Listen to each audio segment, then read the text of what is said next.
कृपया आळस झटका. आम्ही लोकसभा ही भात्यातली होती, विधानसभा ही जात्यातली होती. त्यावेळेस तुम्ही सुपात होतात, आता सुपातून तुम्हाला जात्यात आणायचे. त्याच्यामुळे आळस झटके. ज्याला ज्याला जात्यात जायचे किंवा जात्यात जाण्याच्या काबिल अशाच उमेदवाराला नगरपालिका, पंचायत समिती, जिल्हा परिषद, मार्केट कमिटी अशा सक्षम उमेदवारालाच त्या ठिकाणी संधी दिली जाईल. तो प्रामाणिक किती आहे, पक्षाचे किती आहे, आमच्याचे किती आहे, या सगळ्या गोष्टीचा विचार केला. हे पद, हे ज्या गोष्टी आहेत ना, फार इतिहास जमा झाला. गेले 33 वर्ष मी राजकारणात काम करतोय. ज्याला आपण ग्रामीण भागात म्हणतो मिसूर वळला नाही, मिसूर. तेव्हा मी नगरसेवक झालेलो 91. 2दा जिल्हा परिषद, 4दा भाऊची विधानसभा, 5वी आमची विधानसभा. त्याच्यामुळं हे पण येणं, हे ज्या गोष्टी आहेत ना, हे काय नाही. बरेच जण निकाल लागल्यावर कार्यकर्ते घरी आले, ते म्हणले कसं काय, म्हणलं अजिबात काय नाही, मी बोललोच नाही, पुढे लागलंच नाही. हार जीत होतच असते ना. मी उलट ज्यांचा विजय झाला त्यांचा त्या ठिकाणी त्यांना शुभेच्छा दिली. ह्याला बी काळीज लागते. अहो, 2 पायाची मेक आहे, 2 पैलवान आहे, एक पडणार एक जिंकत का, दोन्ही जिंकत असते. आता जरी कुस्ती घाललो तर पुढच्या वेळेस सगळ्याच्या साक्षीने सांगतो, मी करारी आणि जिद्दी माणूस. मी एक दिवस या माजलगावचा विधानसभेचा आमदार झाल्याशिवाय स्वस्थ बसणारा प्राणी आणि माणूस नाही. तुम्हाला बसून देणार नाही.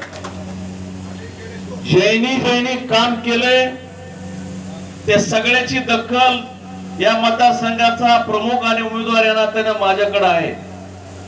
जे कॅपेबल आहेत, सगळेच कॅपेबल होऊ शकत नाहीत, हे पण राजकारणात बघितलं पाहिजे. तुम्ही म्हणता मी फार निष्ठावान आहे. एक लक्षात ठेवा, निष्ठावान आणि अतिनिष्ठावान, आणि ज्याला एखादा कटाळे असतो गावात, कुंकडी फिरत राहते, अशी काय जण आहे. म्हशीचं जर वागार सोडलं तर त्या सोडणाराच्या टांगड्यात ते घुसते, अशी पण काही प्राणी आहे. यांची योग्य दखल होणार आहे, काळजी करू नका. मी तर स्पष्ट बोलणारा वक्ता आहे. त्या स्पष्ट बोलण्यामुळे माझा पराभव जरी झाला असेल तरी मी चिंता करणारा माणूस नाही.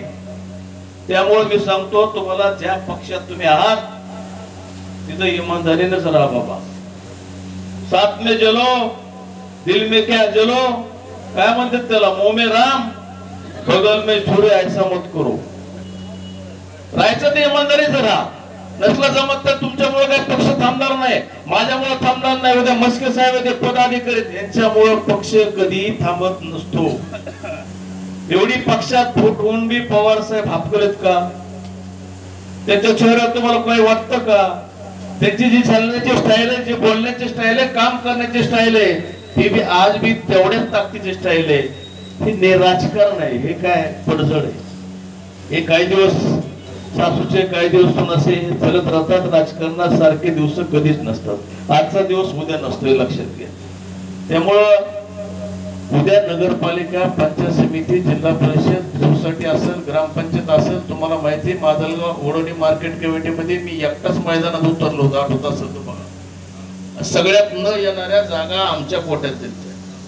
त्यावेळेस मी ताकदीने त्या जागा आणल्या. तुम्ही किती ताकदीने पक्षासह राहता, किती ताकदीने खाली ग्रामीण भागात असेल किंवा वार्डात असेल, तुमचं त्या ठिकाणी काय काम आहे. जरी आम्ही माजलगावला असतील आणि ते जरी जिल्ह्याला असतील तर आम्ही वेगळी यंत्रणा उभा करून खरंच कपडे वर न जाता किंवा बोलबच्चन न करता त्याची प्रत्येक वार्डात घराघरात जाऊन चौकशी करणार की हे उमेदवार असे असेल, त्याच्यापैकी कोणता निवडून येऊ शकतो. जरी नाही निवडून शकला तर फाईट तरी कसा देऊ शकतोय, कारण फाईट देणं बी महत्वाचं. मी तर असं म्हणतोय तर लोकांनी लय मताना पाडायला पाहिजे होतं मला, म्हणजे काय वाटलं तरी नसतं ना. इस्पेक्टर सरांना गेला माणूस मध्ये जाऊ दे, आपल्या लोकांनी पाडले. लोकवीराव अशा चित्र ती बघायचंच काम नाही. पाडला आता विषय होत बरं काय त्यात तुम्हाला बी काय कळलं आपलं बी काय झालं मला बी काय कळलं आपलं काय झालं. प्रत्येक मोठा असा घोटाळा झाला म्हणतात त्याच्यावर घोटाळा झाला. अरे बाबा घोटाळा झाला नाही आणि घोटाळा होती पण असतो काही थोडं गडबडी अशा झाल्या. एक तर आम्ही दोघं बी भारतीय जनता पार्टीत काम केलेलं आहे. ते जिल्हा अध्यक्ष असायचे आणि आम्ही विधानसभा प्रमुख माजलगाव मतदारसंघ. पण ज्या ज्या पक्षातून मी बाहेर निघलोय आतापर्यंत आमच्या फॅमिलीचं आमच्या वडिलांपासून रेकॉर्ड आहे. आम्ही कधी धोका देऊन आलो नाही, सांगूनच आलो. भारतीय जनता पार्टीच्या नेतृत्वाला सुद्धा असं देवेंद्र फडणवीस साहेब असतील, त्या काळचे प्रदेशाध्यक्ष बावनकुळे साहेब असतील, त्यांना मी सांगून आलो की गेल्या वेळेस आमची संधी भरलेल्या ताटावरून आम्हाला उठावं लागलं आणि ह्या वेळेस जर समजा आम्हाला पत्रवळी सुद्धा बघायला मिळत नसेल तर आम्ही काय करायचं. ते म्हणले बाबा तिकडे जाऊन तुम्हाला उमेदवारी मिळते का. म्हणलं रस्त्याला गेल्याशिवाय त्या रस्त्याचे खड्डे कसे कळतील. आम्हाला जर उमेदवारी मिळत असेल तर आम्ही हे करू ना असं त्यांना सांगून आलोय. आणि ज्यावेळेस राष्ट्रवादी काँग्रेस वडील जिल्हाध्यक्ष असताना ज्यावेळेस सोडली त्यावेळेस वाजून सांगून सोडले. ज्यावेळेस इंटरव्ह्यू झाले त्यावेळेस जे इंटरव्ह्यू होते त्यावेळेस पवार साहेबांना मला विचारलं, म्हणलं साहेब ज्यावेळेस आम्ही पक्ष सोडला आम्ही सोडला का आम्हाला भाग पडलं सोडायचं सांगा म्हणून. जे आहे ते खरं काय नाही म्हणले आमचं कुणच जरा गडबड झाली. म्हणजे असं होऊ नये. जरी आपण ज्या ठिकाणी आहे तिथून जरी उठून गेलं तर लोकांनी असं म्हणून नाही काय माणूस जायचं तर सांगून जायचं, करायचं तर वाजून करायचं. त्याच्यामुळं कार्यकर्त्यांना मेहरबानी एक तुम्हाला सल्ला देतो, संघर्ष इमानदारीने सर नाही तर आम्ही पुढे गेलो इसका क्या सही त्याचं काय खरंय ते पुढं नियोजनच नाही. काय ते नियोजन एक शब्द भारी झाला हो, लय अवघड शब्द काय. त्यामुळं अशा भानगडी आपल्याकडे होणार नाही. त्याचं कारण सांगतो, आपला पक्ष सत्तेत नाही. कार्यकर्त्याला सुद्धा समजून घेतलं पाहिजे.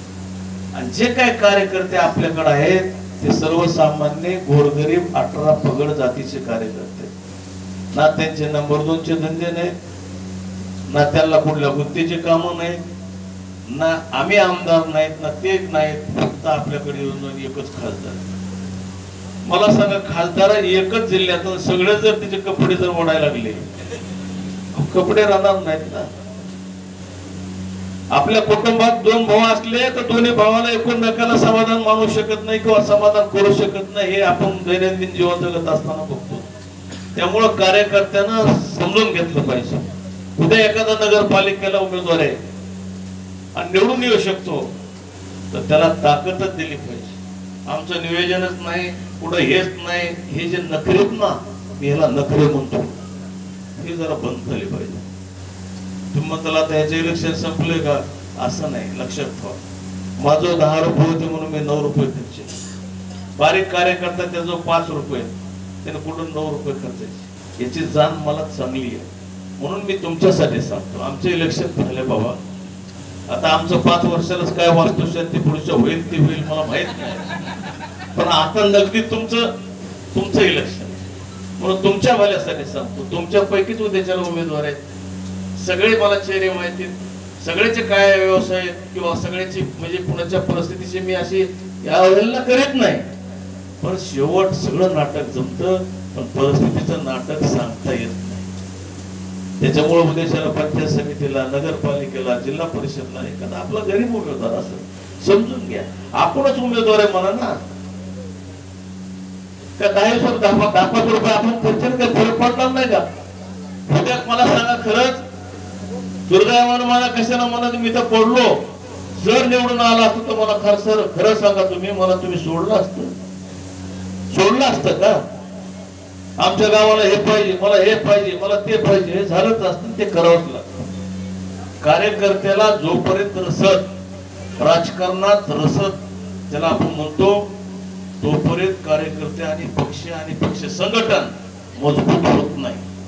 बोलणं फार सोपं आहे, हे समोर आल्यावर बोलणं फार सोपं आहे, पण खरं कार्यकर्त्याला उद्या जर उभा करायचं असेल, उद्या जिल्हा परिषद असेल, नगरपालिका असेल, जे काही निवडणुका असतील, अध्यक्ष साहेब, तन मन प्लस पक्षानं धन सुद्धा कार्यकर्त्यांना द्यावं लागल. विधानसभेसारखं जमणार नाही, कारण ही सगळे गरीबाची टीम आहे आपले, कारण आपल्या पक्षात सगळे गरीबच आहेत. मी साहेबांना सुद्धा बोलणार आहे, असं काय नाही मी तुमच्या पुढे बोललो, काही सगळे गरीबाचे सगळे कसे तरी आता एक काय म्हणतात त्याला असं उभा करावं लागतील, बस राह उभा, तुला काय करायचं मी आहे म्हणून. असे काही लहान सहान कार्यकर्ते सगळ्यांनाच पैसे लागतील असं नाही, काही काही सक्षम बी आहेत, काही असून बी नाही म्हणणार ते आम्ही सांगू ना, याला गरज नाही, उगाही म्हणते जमलं. अशा कार्यकर्त्याला तिथं ताकद द्यावं लागेल, तर पक्ष वाढल. उद्या सगळ्यात अवघड इलेक्शन ही नगरपालिका आहे. वडवणी नगरपालिका तिन्ही नगरपालिकेपेक्षा अवघड आहे. मी गेल्या वेळेस माजलगावला मी आघाडी केली, मी आघाडीचा नगराध्यक्ष त्या ठिकाणी निवडून आलो. धारोडला मी 6 माणसं उभे केले, त्या ठिकाणी 3 नगरसेवक माझे आले आणि 3 नगरसेवक अपक्ष, कोणी 4 मतानं, कोणी 10 मताच्या आतूनच गेले. मार्केट कमिटीला पॅनल केला, सगळे 10 मताच्या आतून गेले. इथं इथली परिस्थिती नगरपालिकेची किंवा जिल्हा परिषद आणि पंचायत समितीची, इतर जिल्हा परिषद पंचायत समितीच्या गटापेक्षा नगरपालिकेच्या बी वार्डापेक्षा इथं पक्षाच्या नेतृत्वानं तुम्ही असताना, आम्ही असतो, पप्पा असतील किंवा पक्षाचे वरचे नेते असतील, विशेष ह्या भागात जर लक्ष दिलं तरच कार्यकर्ते या ठिकाणी टिकतील आणि पाय धरतील, अन्यथा या ठिकाणी पक्ष वाढायला आपल्याला फार कष्ट घ्यावं लागली. वस्तुस्थिती आहे. शमशेरभाई खोटे काय नाही तर उगा गप्पा आणायच्या अध्यक्ष आले, काही सांगायचं हे काही बरोबर नाही. तर आम्ही किती हुशार आहेत किंवा आमच्या गावात काय वजन आहे हे उद्याच्याला त्या मशीन मधून दिसणार आहे. गप्पा मारायचा नाही. मी सरपंच आर बाबा 6 महिन्यानंतर त्या गावात त्या सरपंचाचे वास्तुशांती झालेली असते, कुणी सुद्धा विचारत नाही त्याला. 6 महिन्यापर्यंत तो नीटनेटका राहतो. 6 महिन्याच्या नंतर सकाळी उठलं की इंजिनियरच्या दारात, संध्याकाळी गाव झोपल्यावर गावात. त्याच्यात एखादं जर काम आमच्या सारख्यानं त्याला आमदारासारख्यानं जर दिलं 40 लाखाचं, तर ते मेंबरला आमच्या सारख्याला रिकामे असतात ना, लय छान तुला काय मिळालं होतंय का नाही. असं 6 महिन्यात त्या सरपंचाचं काही जणत नाही. एक तर येड्यावानी करतोय, लाठी घाल, चष्मा घाल, इकडे ह्या पुढाऱ्याच्या दारात, त्या इंजिनियरच्या दारात अशी अवस्था आहे. त्यामुळे येणाऱ्या काळात आपल्या कार्यकर्त्याची अशी अवस्था आमच्या डोळ्यासमोर तरी किमान बघायला मिळू नये, अशा पद्धतीने तुम्हाला पद अधिकारी बनले जाईल आणि पदावर सुद्धा चांगल्या बशी जाईल. एवढं मी प्रामाणिकपणे सांगतो. कारण राजकारणात एक मला चांगलं माहिती, जर कळस बांधायचा असेल तर बेसमेंट पक्क लागतं. कळसाची जर उंची जर गाठायची असेल तर त्याची बेसमेंटची खालची खोली सुद्धा मजबूत पाहिजे, म्हणजे त्याच्यात ओढाच्या मुळ्या खाली पक्क्या असलं तर वर किती जरी वजन आलं तरी अडचण येणार नाही. कारण 5 वर्षांना आम्हाला तुम्हाला सगळं घेऊन, तुमच्या हाताला सगळं घेऊन पुन्हा ह्या जंग मध्ये अजून उतरायचंय. त्याच्यामुळे हे फाउंडेशन तुम्हाला आम्हाला सगळ्याला म्हणून या ठिकाणी मजबूत करावं लागेल. चांगला दगड कसा आणायचा, खराब दगड असेल, तोंडाचा असेल किंवा ज्याला तोंडच नाही, अशी बी दगड बाजूला काढावं लागतील आणि चांगले दगड त्या ठिकाणी एकत्र करून, दगड म्हणजे तुम्ही म्हणतात आणतो तुमच्या नाही बाबा, कळसाचं उदाहरण सांगायला, जर पायाला चांगल्या तोंडाचे दगड लावले तर दिसायला पाया बी चांगला दिसतो, मजबूती राहते. तशा पद्धतीचं पक्षाची रचना सुद्धा तुम्हाला आम्हाला एकत्र बसून त्या पद्धतीनं करावं लागणार आहे. मागणारे खूप असते पदाधिकारी, पद सगळेच मागत असते, पण सगळ्याला सामावून घेऊन अध्यक्ष आपण जे जे मागणार आहेत त्यांची सगळ्याची आपण एक बैठक वेगळी घेऊ. एवढ्या बैठकीत नगर कारण 4 जणांना असे लावून आणलेले असतात की यांच्या मागे 4-2 तू असं बोलायचं, तू असं बोलायचं, ते मला चांगलं माहिती. आणि पुन्हा तिकडे गेल्यावर मी कसा बोललो काय बोललो आहे का नाही आपलं वजन. तर असा काय प्रकार न ग, जे काय इच्छुक आहेत सगळ्यांना घेऊ बाबानो, असं नाही तुला असं केलं तर ऍडजस्ट होतंय का, सगळ्याच्या पदरात त्याच्या ह्यानं पक्षाचं पद निश्चित त्याला देण्याचा आपण सगळे मिळून बसून प्रयत्न. असं वाटू नये किंवा आम्हाला विचारलंच नाही, जुन्याला वाटावं मला आधी तुला जुने होतो, नव्याला वाटावं मला आम्ही आता त्याच्यापेक्षा पॉवरफुल आहेत. एक लक्षात ठेवा, राजकारणात पक्ष पॉवरफुल असतो, नेता कार्यकर्ता पॉवरफुल नसतो. जर समजा तिकीट नसतं मोहन जगतापला तर एवढे मत पडले असते का? साधा प्रश्न. पक्ष माझ्या पाठीमागं होत्या म्हणून तिथपर्यंत मी आलो. त्यामुळे अगोदर पक्ष मोठा आहे, नंतर कार्यकर्ता आहे. तुम्ही किती पैशाने मोठे, किती तुमच्या गरीब ह्याला मोठो नाही, तुम्ही किती समाजाचं काम करतात, घुसून कसं करतात, खरं जर समाजावर प्रेम दाखवतात, उगाच आपलं काय ते मुरकुल आणि बिस्किटाच्या पुढे घेऊन जायचं आपलं 10-5 रुपये जय हिंद जय महाराष्ट्र असे बी नका करायचं. तर वाजून म्हणजे चांगलं करायचं. असे कार्यकर्ते या ठिकाणी निर्माण होणं गरजेचं आहे. आई मी तुळजाळ भवानी चरणी एवढीच प्रार्थना करतो सगळ्याच्या साक्षीनं, भविष्यात वडवणी तालुका हा पवार साहेबांचा बालेकिल्ला कसा होईल त्या दृष्टीने या ठिकाणी प्रयत्न झाले पाहिजेत.